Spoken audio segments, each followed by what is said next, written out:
یہ سلیمان علیہ السلام تھے۔ اللہ تعالیٰ نے آپ کو فیصلہ کرنے کی زبردست صلاحیت عطا فرمائی تھی۔ سورۃ الانبیاء آیت 87 میں ہے۔ اور داؤد اور سلیمان کو یاد کیجئے جبکہ وہ کھیت کے معاملے میں فیصلہ کر رہے تھے کہ کچھ لوگوں کی بکریاں اس میں چر چگ گئی تھیں اور ان کے فیصلے میں ہم موجود تھے۔ ہوا یہ کہ دو آدمی ہمسائے تھے، ان میں جھگڑا ہو گیا۔ ان میں سے ایک کے پاس کھیت تھا، اس میں اس نے فصل بو رکھی تھی، دوسرے کے پاس کچھ بکریاں تھیں۔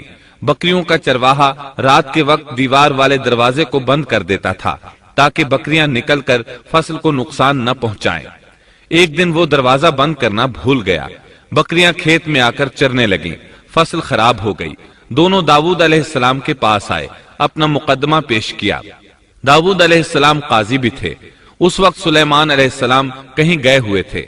داؤد علیہ السلام مقدمہ سن کر کہنے لگے، یہ بکریوں والے کی سستی کا نتیجہ ہے، اس کا حال یہی ہے کہ وہ تیری بکریاں اپنی تحویل میں لے لے۔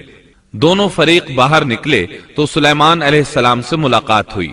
انہوں نے تفصیل سن کر فرمایا، میرے ساتھ آؤ۔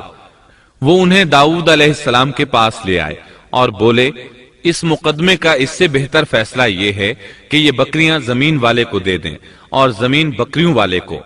جب بکریوں والا زمین کو پہلی حالت میں اگا دے گا تو آپ دونوں کی چیزیں انہیں لوٹا دیں۔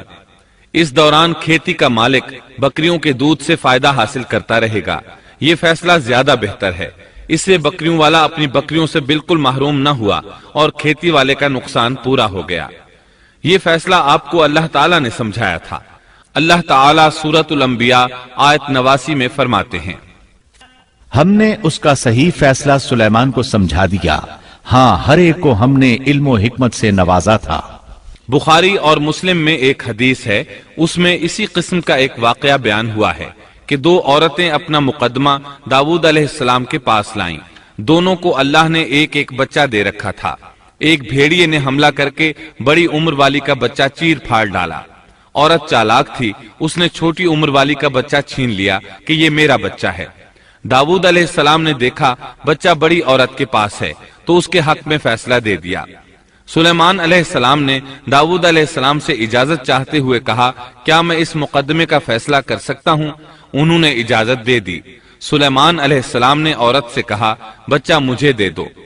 بچہ ہاتھ میں لے کر انہوں نے تلوار نکالی اور دونوں عورتوں سے فرمایا، میں اس کے 2 ٹکڑے کر کے تم دونوں میں برابر برابر تقسیم کرنے لگا ہوں۔ یہ سن کر بڑی عورت بولی کہ ٹھیک ہے، جبکہ چھوٹی عورت مامتا کی وجہ سے چلا اٹھی کہ آپ اسے زندہ رہنے دیں اور اسے دے دیں۔ یہ سنتے ہی سلیمان علیہ السلام بول اٹھے، تو ہی اس کی ماں ہے، جس سے اپنے بچے کے ٹکڑے دیکھنا برداشت نہ ہو سکا، پھر بچہ اسے دے دیا۔ سلیمان علیہ السلام کا ایک تیسرا واقعہ قرآن میں یوں ہے، سورۃ النمل آیت 17 اور 18 میں ہے، اور سلیمان کے سامنے ان کے تمام لشکر جنات، انسان اور پرندوں میں سے جمع کیے گئے، ہر قسم الگ الگ کھڑی کر دی گئی۔ جب وہ چیونٹیوں کے میدان میں پہنچے تو ایک چیونٹی نے کہا، اے چیونٹیوں، اپنے اپنے گھروں میں گھس جاؤ، ایسا نہ ہو کہ بے خبری میں سلیمان اور ان کا لشکر تمہیں روند ڈالے۔ ان تمام لشکروں کو اکٹھا کیا گیا تھا۔ اللہ تعالیٰ نے چیونٹی کی یہ بات سلیمان علیہ السلام کو سنوا دی۔